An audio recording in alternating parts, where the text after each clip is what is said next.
everybody!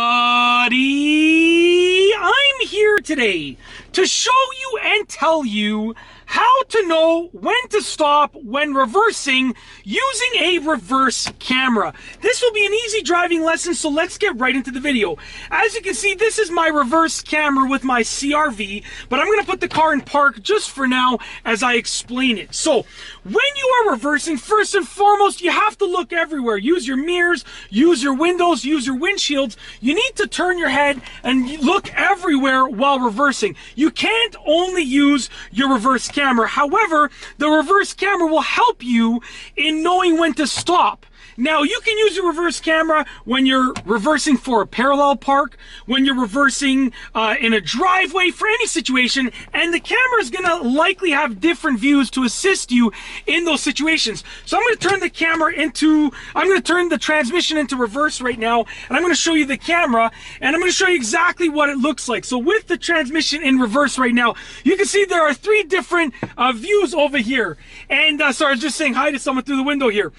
There are three different views over here. You have a wide angle view, you have an angle view, a narrow angle view, and then you have an overhead view over here. So if you take a look over here, the overhead view that you see right now is looking directly down at the rear bumper. So that's going to tell you exactly where your rear bumper is. So if you're trying to reverse and stop before you hit something, then that's going to help you do that. So that's going to help you stop exactly where you need to stop, okay? Now, if I change the angle over here, you can see it's more of a broader view. That's going to help me see where the sides of my car are relative to what I'm reversing into. So now you can see there's a little bit of a view over here and over here, okay? And then this one, last but not least, over here is going to give you a broader perspective. I can even see the car beside me parked over here and over here, which coincidentally, the car that's beside me parked over there is actually my own vehicle. My wife and I just swapped vehicles right now because I needed to use this for a video, okay? So I'm going to put the car in drive, and I'm going to show you how to actually utilize this information. So let's say I'm driving forward, okay?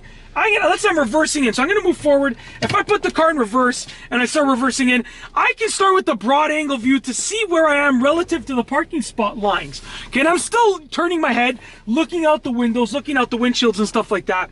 Okay, and then as I get closer, what I'm going to do is I'm going to switch to the overhead view, because the overhead view now will allow me to see where my rear bumper is directly related to the curb. And what I'm doing right here is I'm stopping the vehicle with my rear bumper directly where the curb is. So I know I can go back just a little bit further and have to stop right there. Right now, as you can see, my rear bumper is directly over top of the curb, okay? Right before the curb, so I'm going to put the car in park, and I know I can stop at that point.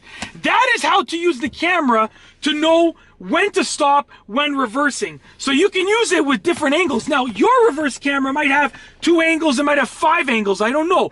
But the idea is that you can use the camera to tell you when to stop when reversing.